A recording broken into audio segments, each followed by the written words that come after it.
Bueno, acá estamos con Martín Navarro y vamos a entrevistar al presidente del Banco Central de la República Argentina, a Miguel Pese, quien fue durante los 12 años del gobierno de Néstor y Cristina el vicepresidente de la misma institución, así que una persona con un recorrido muy vasto en bancos centrales, una materia de una expertise interesante, y que en el marco de esta pandemia global del COVID-19 hay que resaltar que han sido puestos a la luz gran parte de los bancos centrales del mundo por su rol proactivo, ¿no? Falsas discusiones, a mi entender, como el balance de los bancos centrales se han puesto nuevamente a la luz, pero que sin lugar a dudas en nuestro país está teniendo un rol clave. Así que te agradecemos, Miguel, por la generosidad de poder tener esta entrevista con nosotros. Y quizás la primera pregunta que nos gustaría hacerte con Martín es, bueno, ¿qué diferencia encontraste cuando llegaste en diciembre del 2019 al Banco Central en la calle Reconquista con el Banco Central que habías dejado en diciembre del 2015? Sí, un banco central completamente distinto, ¿no? El contexto macroeconómico era completamente distinto. Las dificultades que se nos habían presentado y que después siguieron vigentes y que fueron mal diagnosticadas y que fueron también desarrolladas políticas equivocadas en base al mal diagnóstico. Vamos a pensar que hubo buena fe y no que hubo mala fe de parte de los que nos sucedieron, pero los problemas que teníamos en aquel entonces, que de alguna manera subsisten hoy, es que veníamos alternando un año de crecimiento y un año de estancamiento. Habíamos tenido un crecimiento importante del empleo, un crecimiento importante de la cobertura social de los sectores más desprotegidos, especialmente de la ancianidad y de los más chicos. De todas formas, manteníamos niveles de pobreza que a nosotros no nos dejaban satisfechos, niveles de desigualdad que no nos dejaban satisfechos, y la alternancia de expansión-recesión que se había instalado no ayudaba a romper esa camisa de fuerza y permitir un proceso de crecimiento sostenido que permitiera todavía mejorar más el empleo y reducir la situación de desigualdad y de pobreza. ¿Dónde se origina este proceso de alternancia de crecimiento y no crecimiento? Tiene que ver con que posterior a la crisis de 2008-2009, cuando tuvimos el último impulso de crecimiento importante, empezamos a tener un proceso de caída de nuestras exportaciones. Nosotros llegamos a exportar 83.000 millones de dólares en el año 2011, que fue el pico de exportaciones, y a partir de ahí las exportaciones comenzaron a caer hasta llegar al orden de, se estacionaron por los 70.000 y luego llegaron a los 60.000 millones de dólares, y se dio el fenómeno habitual de stop and go y de restricción externa para el crecimiento. Este era el problema que había que resolver. El gobierno había tenido una iniciativa muy importante que yo creo que nosotros mismos no valoramos, que fue la reforma de la Ley de Mercado de Capitales en el año 2014.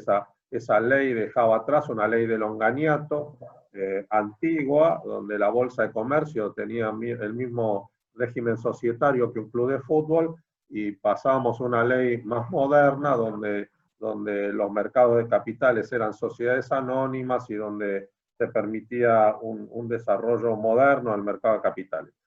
Todo esto quedó trunco al momento del cambio de gobierno. Recordemos la campaña. Yo creo que el macrismo funcionó sobre una serie de mitos de la economía argentina en esa campaña electoral. Mintió que en la Argentina sobraban dólares. Acuérdense lo que decía Macri: a la Argentina no le faltan dólares, le sobran dólares. Y también lo teníamos a Macri diciendo que bajar la inflación era fácil, que era otro problema que se nos había presentado en ese momento. Habíamos entrado en un proceso de inercia inflacionaria, y todos sabemos que esos procesos de inercia inflacionaria no se resuelven con instrumentos monetarios, se resuelven con otro tipo de instrumentos que tienen más que ver con la política, con acuerdos sociales que corten la inercia. Bueno, ellos dijeron que sobraban dólares, cometieron el error de liberar la cuenta capital. No solo liberaron la cuenta capital, permitieron que los no residentes compraran letras del Banco Central, hubo una apertura absoluta al ingreso de capitales. Con eso compensaron temporariamente el déficit de divisa, después iniciaron un proceso de endeudamiento acelerado del Estado Nacional, con el cual también consiguieron divisas externas para compensar la situación de balance de pago, y siendo un gobierno que se decía que contaba con la confianza y demás para la inversión, el crecimiento y demás, tuvo fugas de capitales muy importantes, tanto en el 2016 como en el 2017, después hizo los picos del 2018 y 2019, donde la fuga llegó a 25.000 millones de dólares. Todo esto compensado con entrada de capitales especulativos, endeudamiento y después el Fondo Monetario, cuando se corta el financiamiento internacional, el Fondo Monetario. Entonces el contexto con el que nos encontramos era completamente distinto. Ellos plantean una estrategia monetaria para cortar la inflación, después producen un proceso devaluatorio acelerado de la moneda. Nosotros sabemos que en una economía como la Argentina la inflación tiene tres elementos que la conducen, que son las devaluaciones, los aumentos de los precios regulados y también, y esto reconozcámoslo, los acuerdos paritarios. Esto es un punto que todavía tenemos pendiente de resolver, que es desconectar los aumentos salariales de los procesos inflacionarios.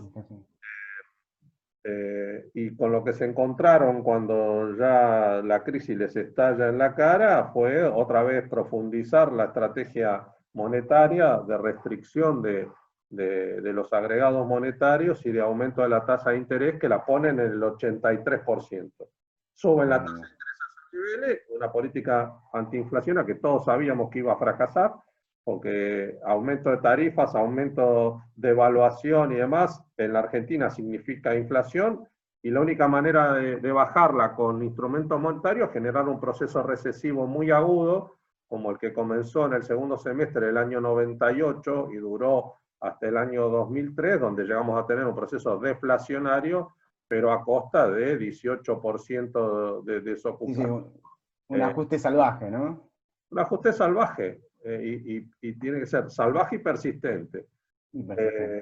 Entonces, cuando llegamos acá, teníamos la cola de ese proceso, con una inflación que estaba en el 53%, tasas de interés del 70%, los agregados monetarios ajustados, el crédito a empresas y a familias reducido, y bueno, había que dar vuelta a este proceso, ¿no?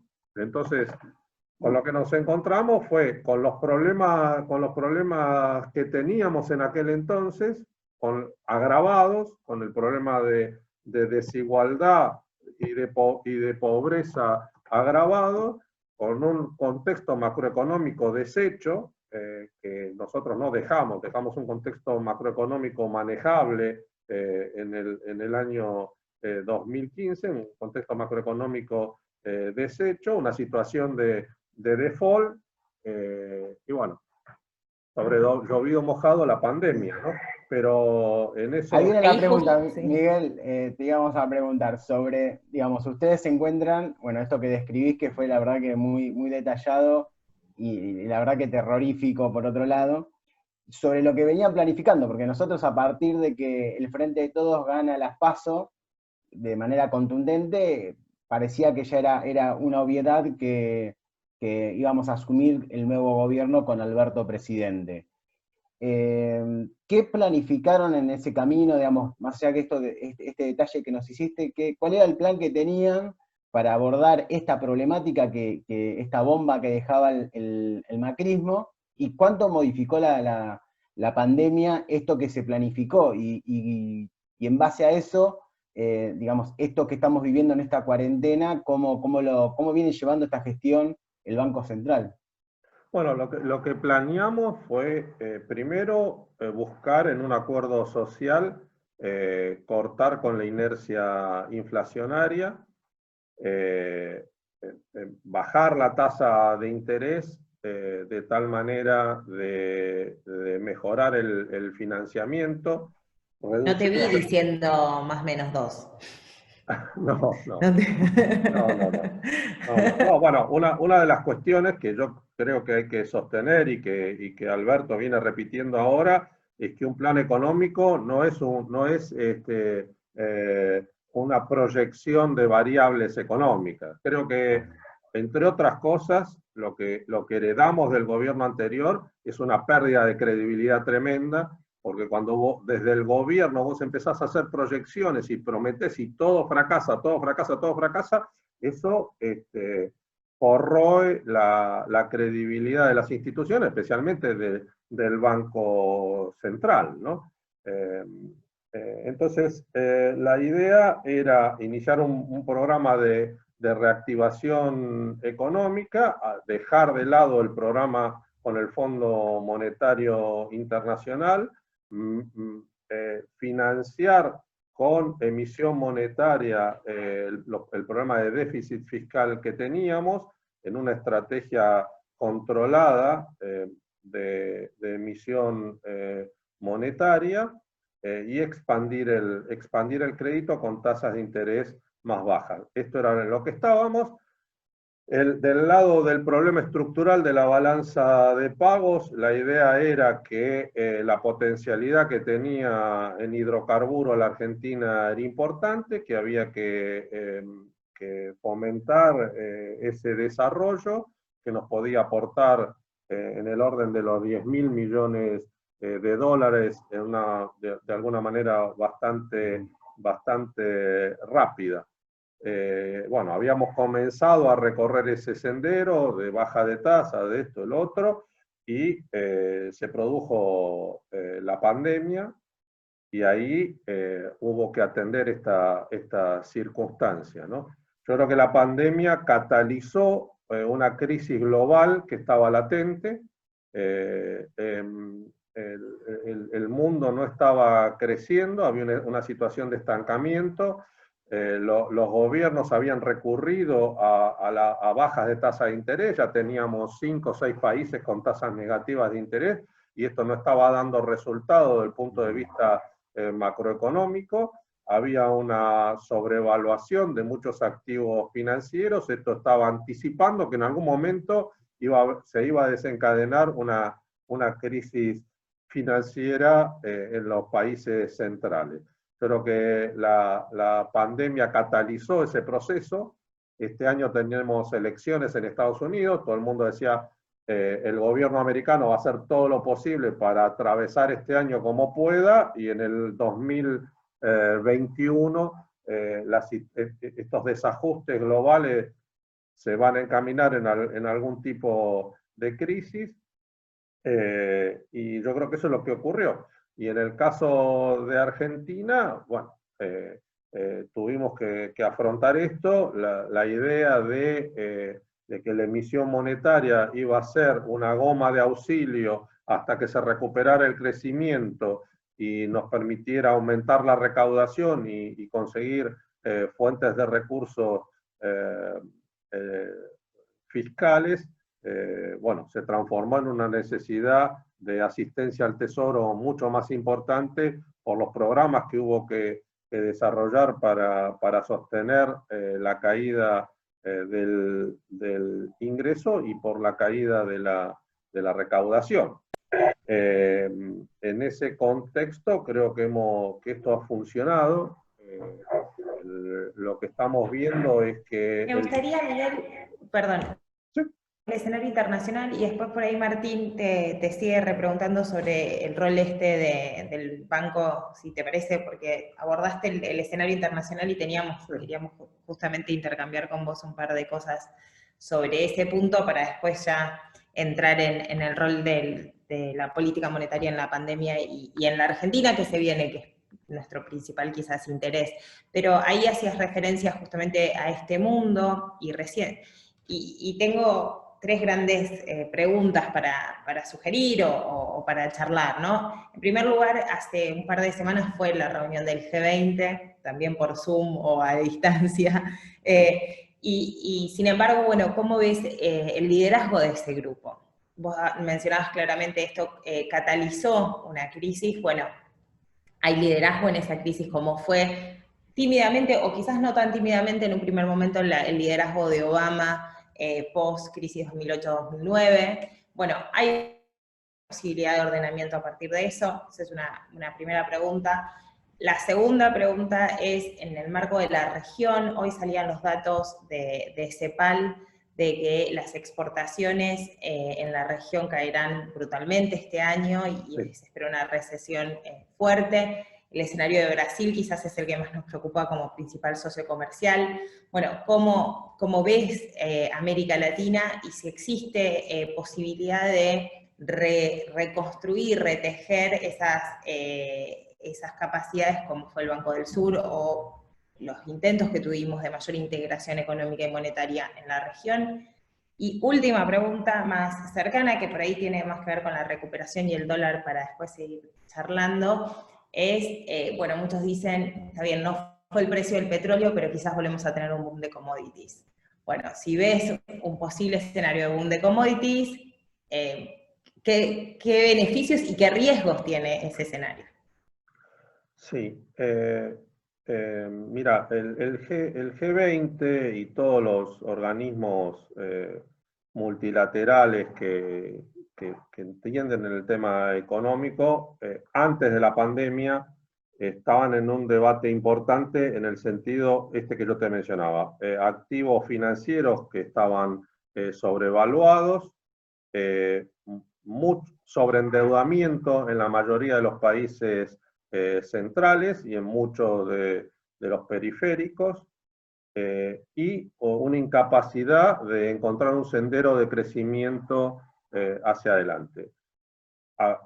Incluso hay paper de BlackRock, del Fondo Global, donde estaban proponiendo que la política fiscal saltara a los gobiernos y que los bancos centrales directamente inyectaran dinero en la economía. Eso era lo que estaban viendo. Yo creo que estaban anticipando que si las economías no volvían a crecer, países que tenían 100% de su producto en deuda, 200% de su producto en deuda, en algún momento iban a entrar en una situación crítica y no iban a poder responder estas obligaciones. Entonces estaban buscando algún mecanismo para que pudieran volver a crecer o acelerar el crecimiento. Todo esto lo detonó la pandemia. Ahora, fue lo que dio el pretexto para que los países centrales llevaran adelante políticas de expansión monetaria, de rebajas agresivas de la tasa de interés, de otorgar liquidez a los mercados a través de la recompra de títulos públicos y de activos privados también, atendiendo a aquello que yo decía antes, del problema de la sobrevaluación de activos. Entonces, también la pandemia ha servido de pretexto para llevar adelante las políticas que nadie se animaba previo a la pandemia, ¿no? El cambio de plantear que los bancos centrales tenían que emitir dinero para ponerlos en el bolsillo de la gente y que volviera a haber demanda, era un cambio revolucionario en el orden global. Eso era con lo que nosotros nos encontrábamos. El G20 esta vez encontró una manera muy fácil de acuerdo. cuando fue la crisis 2008-2009, el Banco Central Europeo resistió las políticas de quantitative easing, recordémoslo a Trichet, oponiéndose a este tipo de estrategia. Cuando se va a Trichet, ya el Banco Central Europeo acepta esta política y las va llevando adelante, pero esta vez eso ya no se cuestionó. Entonces, la Reserva Federal, el Banco de Japón y el Banco Central Europeo, todos acordaron llevar adelante estrategias de recompra de activos financieros, que es como han enfrentado la crisis en este momento, y de importantes emisiones de endeudamiento, que es con lo que han financiado el fenomenal aumento del gasto público en los países centrales. Estados Unidos ya tenía el 20%, la Reserva Federal ya tenía el 20% del producto americano en activos y pasó a tener el 30% del producto americano en activos, ¿no? Entonces yo creo que el G20 funcionó, pero el acuerdo era mucho más fácil que en el 2008-2009, por eso prácticamente no tuvo resonancia, ¿no? Bueno, y el otro punto, que bueno, China también reacciona de la misma manera, así que fue mucho más fácil encontrar un consenso para afrontar estas circunstancias que la circunstancia de la crisis 2008-2009, ¿no? Con respecto a los commodities,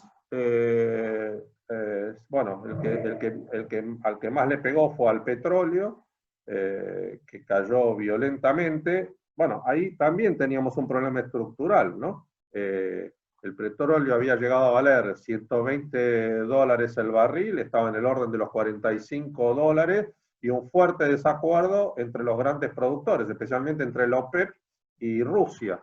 Este problema estaba latente y con la pandemia detonó y provocó el desacuerdo en cuanto a la producción de hidrocarburos de los grandes productores y la caída fenomenal del precio. La buena noticia es que esta vez, no como ocurrió en el 2008-2009, no arrastró a los otros commodities, especialmente a los alimenticios, ¿no? La soja bajó de precio, pero hizo piso en $300 la tonelada, y allí se mantuvo, ¿no? Allí se mantuvo. Bueno, ya tenemos el petróleo otra vez cerca de los $45. Yo creo que se va a mantener más o menos en esos niveles, quizás un poco más, quizás un poco menos. Eso ya alienta, porque pone en precio de producción a vaca muerta, ¿no? Entonces ahí yo creo que ahí tenemos una buena noticia. Tenemos varias empresas ya exportando petróleo a estos precios, empresas en la Argentina exportando petróleo a estos precios, así que con lo que esperamos es que esto reactive. Y me parece que la soja, no podemos esperar que la soja llegue a valer $450, pero seguramente se va a mantener en el orden de los $350, que es un precio aceptable para nuestro crecimiento. Y lo que sí, del lado de los commodities alimenticios, yo creo que viene una etapa de aumento de la demanda y de crecimiento de los precios, de aumento del consumo de proteínas en el mundo. Tenemos en el orden de 7.000 millones de habitantes, y no va a pasar una década en que alcancemos los 9.000 millones de habitantes. A esa gente hay que darle de comer, y el país que está en mejores condiciones para poder atender ese tirón de demanda es, sin ningún lugar a dudas, es la Argentina, porque ha demostrado tener un dinamismo tecnológico, un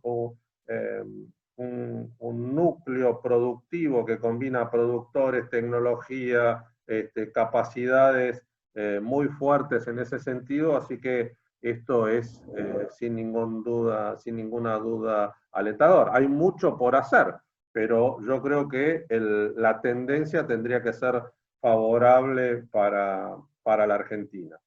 Y esto tiene que ver con el punto que hablábamos al principio, ¿no? La Argentina necesita exportar más de 90.000 millones de dólares para normalizar su mercado cambiario y para poder permitir un crecimiento sostenido.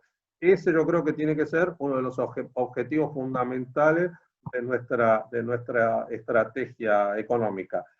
El contexto que hemos vivido este año de estancamiento no ayuda en ese sentido, pero yo creo que la gran apuesta tiene que ser ahí, porque los argentinos, en lo que hace a nuestros problemas internos, siempre no lo hemos podido arreglar. El asunto es cuando aparece la restricción externa. Miguel, y en ese sentido, la pregunta que ahora también va a ser media anidada, pero que tiene que ver más con lo doméstico, digamos, con lo que tenemos que hacer nosotros, más allá del contexto del mundo y de la pandemia.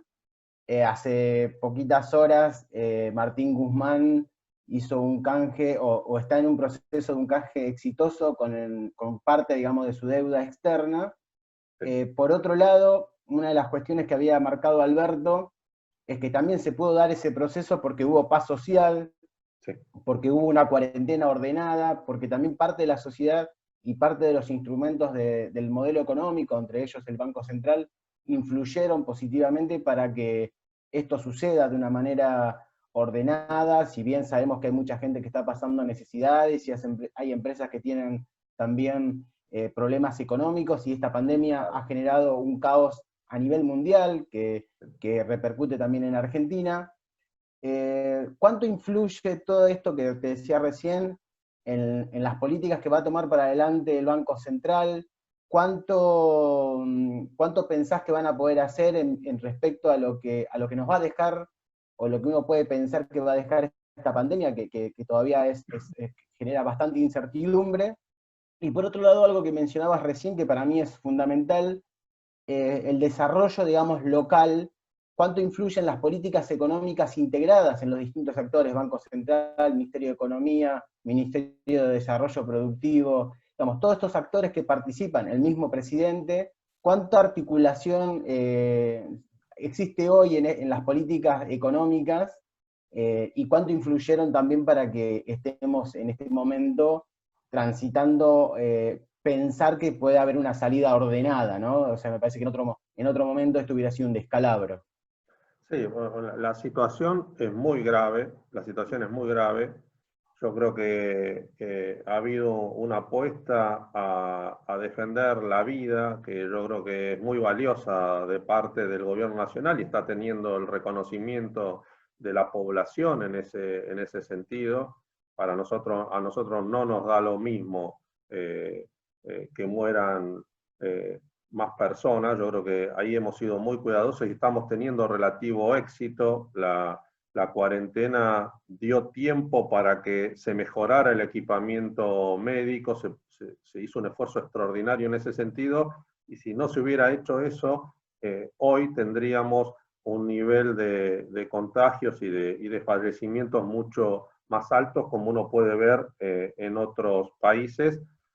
Me parece a mí que la cuarentena no es la que causa la situación de recesión, sino que es la pandemia. Uno ve que en los países donde no se respetó adecuadamente la cuarentena, no se llevó adelante adecuadamente una cuarentena, lo que terminó ocurriendo es que la propia pandemia empujó, debido a la enfermedad, la muerte y demás, a restricciones económicas similares a la de la cuarentena, o mucho más rigurosas que de la cuarentena, y tienen caídas del producto, caídas del empleo y caídas de la actividad muy similares a las que han tenido los países que, teniendo una cuarentena más rigurosa, han tenido consecuencias menos graves en cuanto a vidas y contagios. Así que me parece que de ese lado tenemos un éxito importante y que va a ser valorado hacia futuro.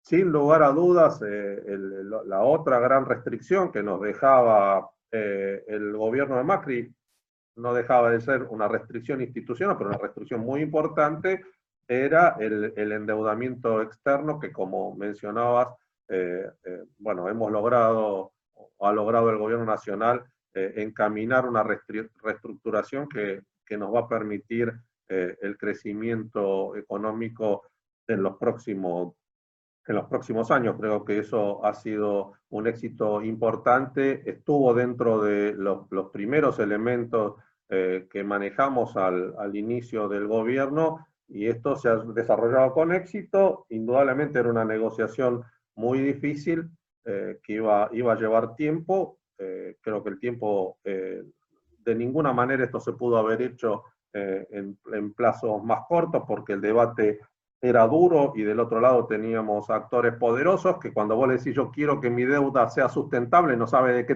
no sabe de qué le hablas, porque ellos viven prestándole a países que tienen deudas insustentables. Un país que tiene 100% de su producto en deuda jamás va a pagar su deuda. Entonces cuando vos le decís no, yo quiero que mi deuda sea sustentable, no entiende de qué le estás hablando. Pero a la Argentina de vez en cuando, contrariamente a lo que pasa con los países centrales, de vez en cuando nos dicen mostrame el dinero y exhibí que podés pagar, ¿no? Esa es nuestra realidad. Pero creo que esta reestructuración, sin ningún lugar a dudas, abre una posibilidad de crecimiento importante. Lo que yo creo que la Argentina, una cuestión que ha impuesto el pensamiento neoliberal en nuestro país es que la única manera que tenemos de crecer es que vengan capitales de afuera. La lluvia de capitales, vienen los capitales, ¿viste? Como si hubiera maná del cielo. Y la verdad es que la Argentina no ha tenido un problema de ahorro. La Argentina no tiene un problema de excedente. El problema que tiene la Argentina es que su sistema financiero y su mercado de capitales no digieren su capacidad de ahorro. La Argentina tuvo fuga de capitales de orden de 25.000 millones de dólares durante 2 años. Este año, que es un año que estamos en situación de crisis y demás, vemos compra de dólares muy importantes. Entonces, lo que ha ocurrido en estos meses, desde el 20 de marzo, es que nosotros expandimos de una forma bastante importante la cantidad de dinero. Ahora la mayor parte de ese dinero ha vuelto a los bancos. De un poco más de 1 billón de pesos que hemos emitido desde entonces, en el orden de los 900.000 millones de pesos ha vuelto a los bancos. Y vemos un crecimiento de las colocaciones en el mercado de capitales de más de un 100% en el primer semestre de este año. En obligaciones negociables, en colocación de cheques de empresas en el mercado de capitales, en todos los rubros hemos tenido un crecimiento muy importante del mercado de capitales en el primer semestre. Entonces, yo creo que ahí hay un punto fundamental. Yo creo que tenemos que conseguir, y esto es un cambio estructural de nuestro país, tenemos que conseguir que el mercado de capitales y el sistema financiero digieran el excedente que se genera en la Argentina, el ahorro que se genera en la Argentina, y si conseguimos este efecto, la emisión monetaria o el ahorro, la ganancia que se genera todos los años, en vez de presionar sobre el mercado de cambios por la fuga, va a tener un círculo virtuoso permitiendo el financiamiento de la inversión y del consumo. Creo que las primeras semanas, estos primeros meses después del 20 de marzo, han mostrado que ese sendero puede ser recorrido. Vamos a ver si podemos sostenerlo. Esto que yo estoy relatando no lo encontramos en los medios masivos de comunicación, ni en los comunicadores que hablan de economía, pero son hechos. Entonces, si nosotros podemos sostener estos hechos, quizás logremos que sea mejor noticia que se duplicaron las colocaciones en el mercado de capitales que aumentó el contado con liquidación o el dólar blue, ¿no? Ahí, Miguel, la verdad que das un punto en el lleno que cuando decías la colonización neoliberal que tenemos, ¿no? Y la verdad es que el acuerdo de deuda es súper importante para acomodar un montón de aspectos de nuestra macro y de poder hablar con los otros actores que necesitamos para terminar de tener una deuda sustentable. Y sin embargo, ¿no? Los medios y hasta también los militantes, ¿no? Preguntan, bueno, y ahora se va a relajar el control de cambios, ¿no? Y ahora pasamos a comprar un poco más de $200, ¿no? Y me gustaría, y te lo pregunto porque la verdad me gustaría que se escuche de tus palabras la importancia, por ejemplo, del plazo fijo a 33% de tasa y cómo en realidad a la gente hoy le conviene hacer un plazo fijo tradicional a 33% de tasa e ir ganándole a la inflación y cómo esas herramientas están hoy disponibles para contener ese ahorro en pesos y no necesitamos seguir pensando en dólares, ¿no? Sí, bueno, a ver, hemos conseguido algo muy importante, ¿no? Cuando comenzamos la gestión, uno de los objetivos que se planteó el Banco Central es que la tasa de interés estuviera por encima de la inflación, de tal manera que la inflación no se comiera los ahorros de las personas, especialmente del pequeño ahorrista, que es el que ha pagado todas las crisis y todos los procesos de aceleración inflacionaria. El otro objetivo que nos fijamos fue que reconocimos que el tipo de cambio que teníamos al comienzo de la gestión era un tipo de cambio competitivo, pero no tenía que retrasarse. Estos dos objetivos los hemos cumplido. Hoy tenemos una tasa de interés nominal de plazo fijo que está por encima de la inflación, que está por encima de la devaluación. Tenemos la devaluación del peso está en línea con el proceso inflacionario, y del otro lado tenemos que hoy una pyme puede descontar en los bancos un cheque al 26%, y puede descontar en el mercado de capitales un cheque al 25%. Y hemos colocado 350.000 millones, el sistema financiero ha colocado 350.000 millones de pesos prestándole a 200.000 pymes a una tasa del 24% anual. Y lo mismo podemos decir con respecto al préstamo de tasa cero o al préstamo que hemos desarrollado para aquellas pymes que no tenían historia bancaria, que lo llamamos Pyme Plus, ¿no? Entonces, yo creo que piensen que la tasa de descuento de documentos cuando hace un año estaba en el 60%.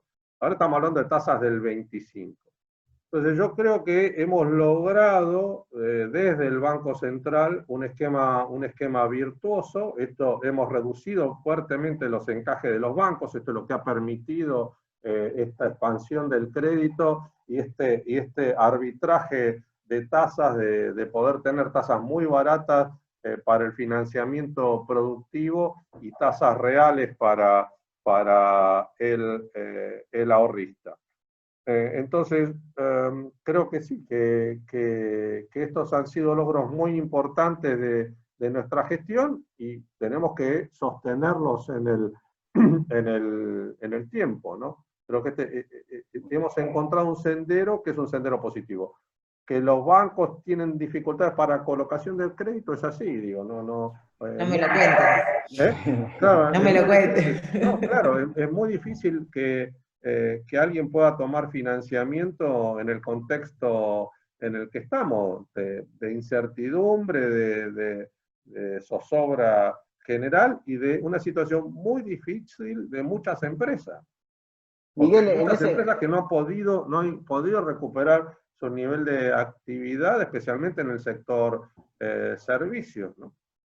Miguel, antes de pasar a la última pregunta, cortita, digamos, como para entender un poco también qué está pasando en la región, ¿cómo ves la región en términos generales, digamos, de cómo se estructuran los bancos centrales de la región? Si le ves sentido a esto de recuperar esa idea fuerza que había en el momento de hacer un banco del sur o un banco de desarrollo que esté vinculado a potenciar esto que decías vos, de cómo el potencial que tiene Argentina y la región para desarrollar alimentos, para desarrollar otro tipo, digamos, lo que dice Gabriel Delgado, la vaca viva, digamos, cómo le damos potencia a ese tipo de cosas, si tiene sentido el el Banco del Sur o el Banco de Desarrollo, y cómo ves la región en general, digamos, respecto a esta incertidumbre que vos decís. Tal vez es políticamente hay muchos problemas, además de la pandemia. Bueno, ¿cómo lo analizás vos en términos de, digamos, de los bancos centrales y esto que te decía recién? Bueno, a ver, estamos un poco solos en la región, ¿no? Desde el punto de vista, no es, eso es otro cambio muy fuerte con respecto al año 2015, ¿no? Donde en la región teníamos en la mayoría de los países gobiernos progresistas. Hoy tenemos la mayoría de los países neoconservadores, neoliberales, populistas de derecha. Es un contexto muy, muy distinto y no veo que podamos tener acompañamiento en la generación de este tipo de instituciones como un banco regional. Me parece que en ese sentido tampoco ayuda el precio del petróleo, el precio de otros commodities distintos de los alimentos, ¿no? Así que yo ese camino lo veo difícil. De todas formas, lo que sí hay que reconocer es que ha habido respeto a nuestra estrategia, aún en este contexto neoliberal. Los otros países han respetado la decisión que tomamos. Yo creo que mostrar un resultado tan rápido en la reestructuración de deuda demuestra que un país soberano que toma sus decisiones con autonomía puede tener éxito.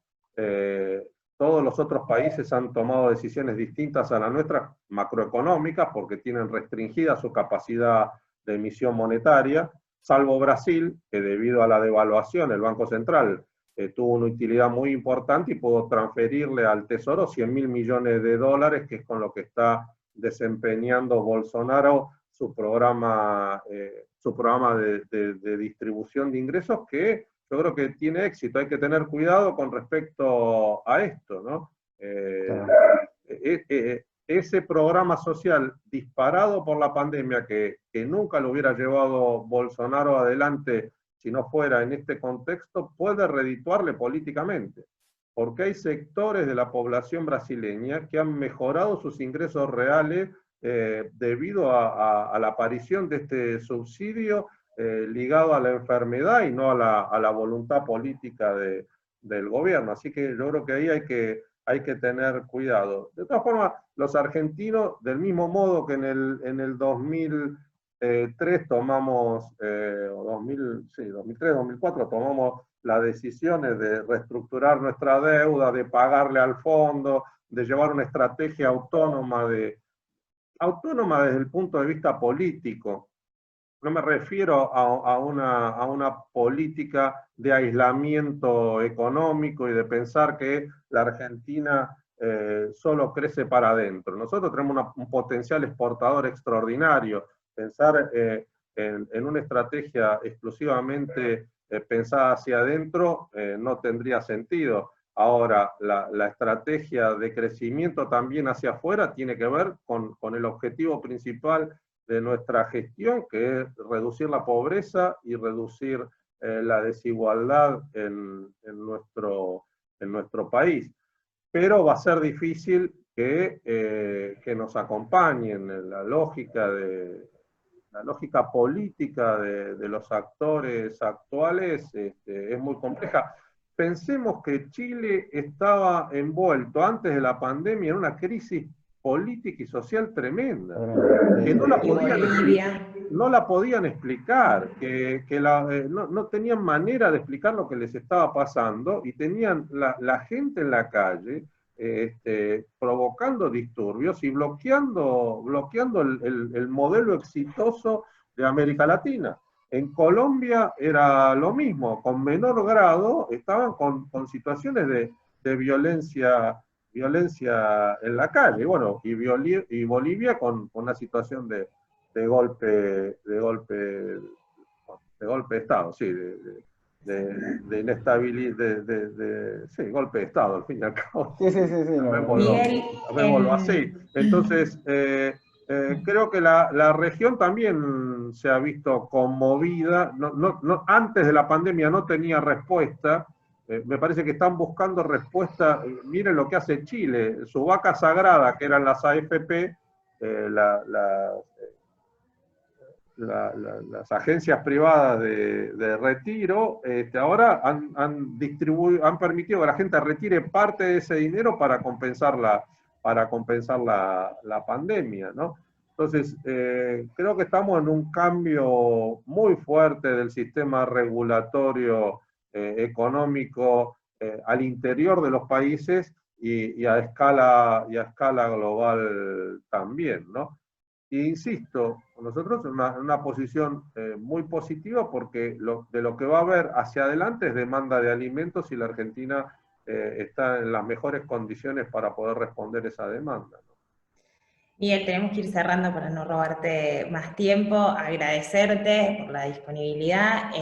Nos gusta cerrar desde Agenda Argentina con una última reflexión de cuáles son las transformaciones que crees como principal que tenemos que hacer como país, como sociedad. Y te agrego, si terminás el mandato 2023, reelección, que vamos a ganar, ¿qué Banco Central querés dejar ahí? Grandes transformaciones y el Banco Central de la República Argentina en el 2023. Una pregunta sencilla. Mira, yo creo que tenemos de nuevo el desafío de, como digo yo, de reducir la pobreza y la desigualdad en la Argentina. Tenemos dos restricciones importantes. Uno es la externa. La Argentina tiene que exportar más. Este tiene que ser un objetivo central de nuestra política económica. No es fácil exportar, requiere de política exportar, requiere de acuerdos, requiere de una persistencia extraordinaria para poder lograrlo. Y creo que tenemos que persistir en la reforma del mercado de capitales y del sistema financiero también, para que el mercado de capitales y el sistema financiero puedan digerir la capacidad de ahorro argentino. No saquemos de la cabeza que la única forma que tenemos de crecer es que vengan capitales de afuera. No necesitamos. Ojalá vengan capitales de afuera, necesitamos, porque hay aporte tecnológico, hay muchas cosas que son... No, pero hay mucha inversión local. Extranjera, pero lo fundamental es que nosotros es que nuestro sistema económico pueda digerir nuestro propio ahorro y no se fugue. Hay 380.000 millones de dólares de argentinos en el exterior. Los argentinos son dueños de más empresas en el exterior que los no residentes de empresas en la Argentina. Hay 170.000 millones de dólares en billetes en nuestro territorio. Entonces, el gran desafío es poder transformar esa capacidad en desarrollo económico y en crecimiento. Creo que fue un paso muy importante el que se dio durante el gobierno nuestro anterior, con la reforma de la Carta Orgánica del Banco Central, con la reforma de la Ley de Mercado de Capitales. Tenemos que persistir en ese sentido, y si logramos esto, creo que vamos a lograr, acompañado con valores que ya tiene la Argentina, que son niveles de educación muy altos, un aparato científico, tecnológico de punta y de excelencia, un sistema universitario muy bueno también, recursos naturales muy importantes. Entonces, acompañado a todo esto que ya está reconocido como un acervo, tenemos que conseguir exportar más y tenemos que conseguir que el ahorro argentino se transforme en crecimiento para los argentinos. Bueno, muchísimas gracias, Miguel. No, muchas gracias a ustedes. Y también agradecerle a Sergio Boyechesen por acercar, que la verdad que es un lujo, porque sos una de las personas que más conoce de lo que está pasando, no solo en términos políticos, sino de lo que es el Banco Central, tu trayectoria. Y nuevamente con Delphi te agradecemos por el tiempo, porque sabemos que no son momentos fáciles de agenda, digamos, para nosotros fue como un agua en el oasis, digamos, así que... Bueno, un oasis en el desierto, perdón, me dije lo mismo. Así que muchas gracias. No, muchas gracias a ustedes.